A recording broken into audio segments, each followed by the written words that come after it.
Hey all, and welcome to today's presentation on prompting hierarchy. Now you might be wondering, what is a prompt? A prompt is considered to be any support or assistance provided to a learner in order to help them acquire a given skill or successfully perform a given behavior. Now prompts include verbal instructions, demonstrations, physical supports, and visual supports. You might be asking, well, why are these prompts important? Well, prompts are highly effective and can increase the speed of skill acquisition. Prompts can be used to help teach new skills to individuals with autism or other disabilities, or enhance current skills. They may be used with individuals across the autism spectrum as well. So that means our higher functioning individuals, our lower functioning individuals, our new learners, and our experienced learners. Prompts can be used in group or individual settings. Now, in terms of prompting, there are prompt hierarchies. What this means is that there are prompts that are either less restrictive in terms of dealing with individuals, so we're giving them less support, or more restrictive in terms of we're going to really lay down the support and really help them out big time. So most of the time, we want to try to be the least intrusive as possible, but at the same time, we want to be having good skill acquisition going on. So we're going to go through a couple different prompting strategies. We have our least to most prompting strategy, as well as our most to least prompting strategy. The least to most prompting strategy starts off with visual, then moves into verbal, gestural, modeling, partial physical, then full physical. Our most to least kind of flips that around, goes full physical, partial, modeling, gestural, verbal, and last visual. Now, there has been mixed research on which of these strategies is the most effective strategy to use. Majority of studies have kind of found that rapid skill acquisition occurs more frequently with this least to most prompting strategy. It's also a more efficient method as a whole. But one study in 2016 actually found that the most to least prompting strategy was more efficient than the least to most.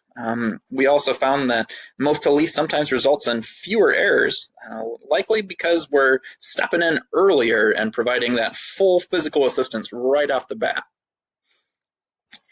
For the purpose of today's presentation, we're going to be looking at least to most prompting, though, just given the fact that there is a little bit more research to suggest that this might be a more effective method.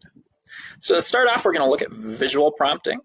Visual prompting is pictures or objects that assist the learner in knowing what to do. So let's take a video right here. In these videos, we're going to be looking at teaching a learner to point to a door in order to have the door opened for them. So in this picture right here, in this video that we're going to watch, you can see a little picture on the door with a hand, and it's pointing to the knob on the door, pointing to the door itself. What this is going to do is just give that visual support to the learner to let them know, hey, I remember what I'm supposed to do here. So let's take a quick look.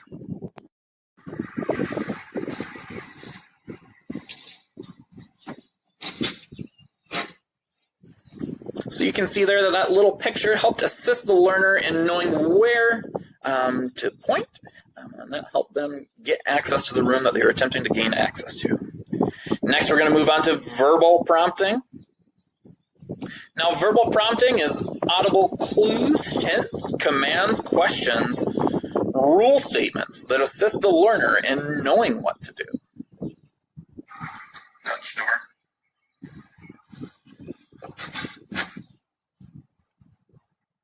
So in that video, we could hear the verbal prompt of the instructor saying, touch door, and then the learner followed that verbal prompt and remembered, hey, I'm supposed to touch the door in order to get access to this room. Moving into a little bit more restrictive measures, we're going to look at gestural. Now, gestural involves physical gestures made by the instructor that assist the learner in knowing what to do. This can include pointing to something that the learner is supposed to touch, gesturing somewhere where the learner is supposed to go, etc. So we're going to look at this video and watch for the gesture that then instructs the learner what to do.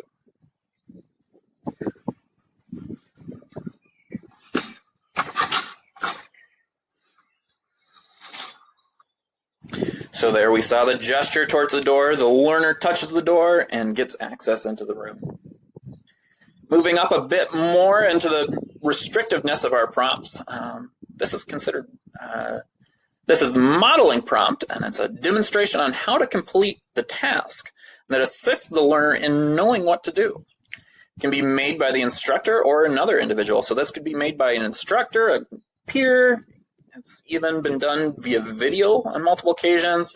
So you can use modeling in many forms to show someone how to do. I like to think of this as when you're trying to figure out how to do something at home, you might actually look to a modeling prompt that shows you how to do it on YouTube, whether that's fixing the car or making something for dinner. That's actually considered a prompt for you. So that modeling prompt.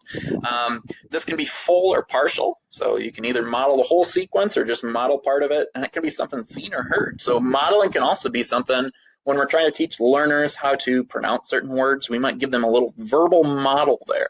To help them know what to do. So let's take a look and watch the instructor point to the door in the same way that the learner is supposed to point to the door.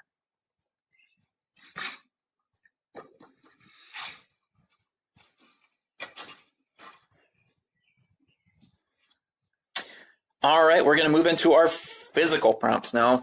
Now, there are two types of physical prompts. The first one we're going to look at is partial physical. Partial physical involves light physical guidance that assists the learner in knowing what to do. Now, this partial physical encourages but does not control what the learner is doing. And saying that, we're not going to totally guide the learner where to go. We're just going to maybe give them a touch of an elbow, a guiding of the hands together to make them clap. Anything that's just that light touch that we're going to give them to help them know what to do. So let's look at this.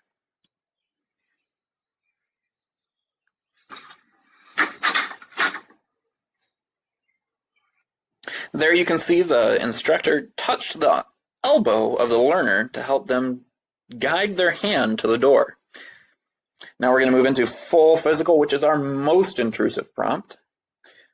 Now, full physical is full physical guidance that assists the learner in completing the task. Now, full physical also controls the response. So we want to be careful when we're using this because it does take control away from the learner. But at the same time, that allows them to come in contact with that reinforcement. If maybe they're new to the process or maybe they're really struggling to do this, you might need to do that full hand over hand, sometimes it's referred to, prompting, where you totally take control of the learner and guide them to what they're supposed to do. So let's take a look at how that's done in this video.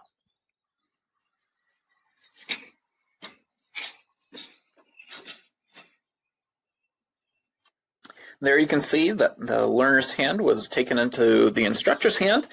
Fingers are folded in to make that point, and then the hand was guided up to the door. So that would be a great example of full physical prompting. All right, so now that we have all of our different prompting strategies down, we're going to start to wrap it up a bit. There are some different variations you can do. One variation was mentioned in one of the earlier articles. It's most to least prompting with a set delay before prompts are delivered.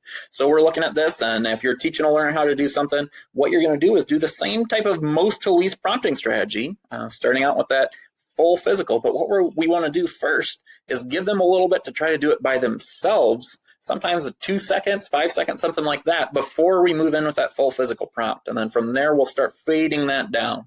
And actually in that article, it was found, in the Libby article, it was found to be the best default prompting technique. So a better method than most to least typical or least to most prompting. But this was for teaching learners with unknown learning history. So if it's someone who we don't really know that well, don't really know what their learning history is, we'll try to use this most to least with a little bit of a delay, according to this Libby article, and they suggested that is the best prompting method to use. Another method is manual guidance with delay. In this article by McKay, they bring up the fact that this gradual fading in and out of prompts is not always necessary, and they demonstrated this with manual guidance, starting off with only a couple prompts. They only had a hand over hand full physical prompt as one of their prompts, and the other one was a full physical prompt with a 2-second delay. And this was found to be just as effective as the most to least and least to most prompting methods. So they showed in there that this gradual fading is kind of unnecessary to do. So in conclusion, we have prompts, which are things that help learners know what to do. They can range from verbal to visuals to guidance.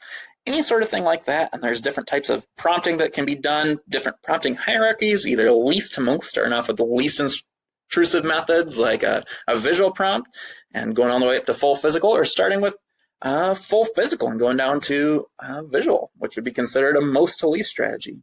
So thank you for taking a look at this presentation today, and I hope you have a good rest of your day.